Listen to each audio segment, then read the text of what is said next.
오늘은 사도행전 18장 12절에서 23절까지 말씀입니다. 먼저 하나님의 말씀을 읽겠습니다. 갈리오가 아가야 총독이 되었을 때에 유대인이 일제히 일어나 바울을 대적하여 법정으로 데리고 가서 말하되 이 사람이 율법을 어기면서 하나님을 경외하라고 사람들을 권한다 하거늘 바울이 입을 열고자 할 때에 갈리오가 유대인들에게 이르되 너희 유대인들아 만일 이것이 무슨 부정한 일이나 불량한 행동이었으면 내가 너희 말을 들어주는 것이 옳거니와 만일 문제가 언어와 명칭과 너희 법에 관한 것이면 너희가 스스로 처리하라. 나는 이러한 일에 재판장 되기를 원하지 아니하노라 하고 그들을 법정에서 쫓아내니 모든 사람이 회당장 소스데네를 잡아 법정 앞에서 때리되 갈리오가 이 일을 상관하지 아니하니라. 바울은 더 여러 날 머물다가 형제들과 작별하고 배 타고 수리아로 떠나갈새 브리스길라와 아골라도 함께 하더라.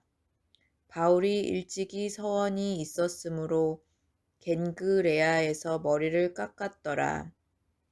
에베소에 와서 그들을 거기 머물게 하고 자기는 회당에 들어가서 유대인들과 변론하니 여러 사람이 더 오래 있기를 청하되 허락하지 아니하고 작별하여 이르되 만일 하나님의 뜻이면 너희에게 돌아오리라 하고 배를 타고 에베소를 떠나 가이사랴에 상륙하여 올라가 교회의 안부를 물은 후에 안디옥으로 내려가서 얼마 있다가 떠나 갈라디아와 부르기아 땅을 차례로 다니며 모든 제자를 굳건하게 하니라.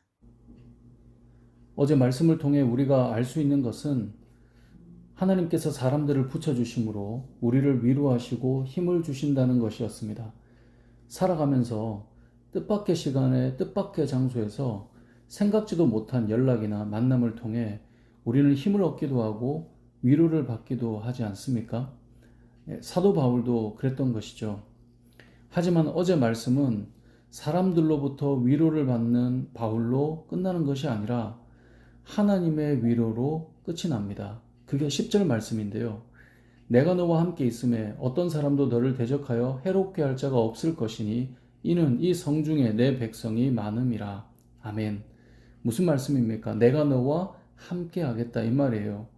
그러니까 사람을 붙여주시는 분도 하나님이시고 핍박 중에 피할 길을 내시는 분도 하나님이시죠.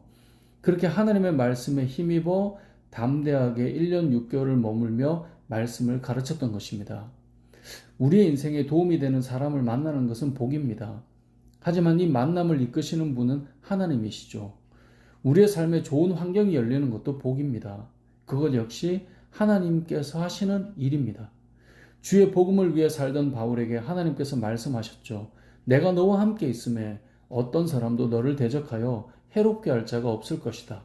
이 말씀은 오늘 말씀을 듣는 또 사명을 따라 살아가는 여러분에게 하나님이 주시는 말씀입니다. 내가 너와 함께 있음에 어떤 사람도 너를 대적하여 해롭게 할 자가 없을 것이다. 사랑하는 성도 여러분, 담대하게 주의 길을 감당하며 걸어가는 여러분 되시길 축복합니다. 그렇게 사역을 하던 중 바울을 늘 못마땅하게 여겼던 유대인들이 바울을 이제 법정으로 데리고 갑니다. 그리고 법을 어기면서까지 복음을 전하고 있다고, 하나님을 경외하라고 사람들을 권한다고 고소를 하죠. 그런데 총독 갈리오가 뭐라고 대답하냐면 15절은 이렇게 말씀합니다. 만일 문제가 언어와 명칭과 너희 법에 관한 것이면 너희가 스스로 처리하라. 나는 이러한 일에 재판장 되기를 원하지 아니하노라 하고 그들을 법정에서 쫓아내니. 자, 이게 무슨 말입니까? 총독으로 있는 갈리오가 굳이 유대교 내부의 갈등에 끼어들어 문제를 일으키고 싶지 않다는 거예요. 그렇게 쫓겨난 후, 법정에서 쫓겨난 후 유대인들이 회당장 소스데나를 잡아서 법정 앞에서 때리고 엄청 소란을 피웠거든요. 그런데 갈리오는 거기에 대해 관여하지 않았다라고 성경 말씀해요.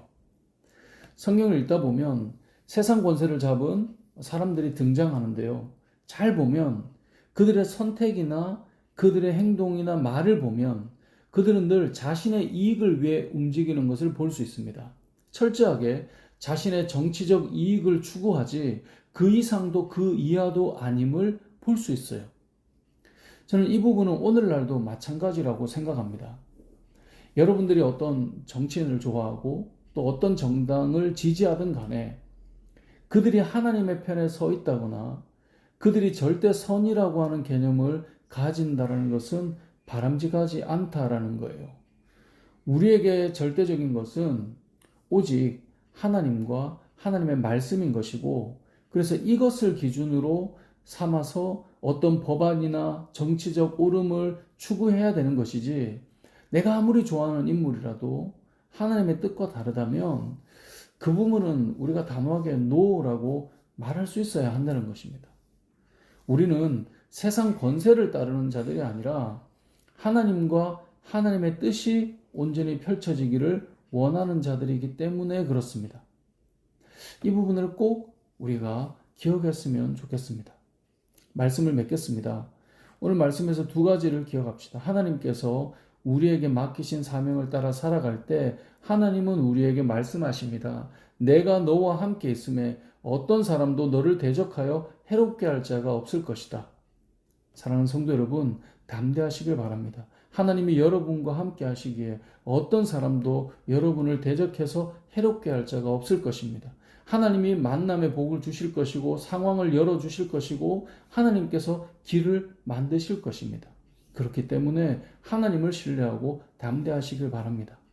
또 한 가지는 정치적 관심이 높은 현 시대 속에 우리는 어떤 정치인이나 정당이 우리의 정치적인 기준이 아니라 하나님의 말씀이 기준이 되고 하나님의 공의가 기준이 되어 이 기준을 따라서 살아가는 저와 여러분 되시길 주님의 이름으로 축복합니다.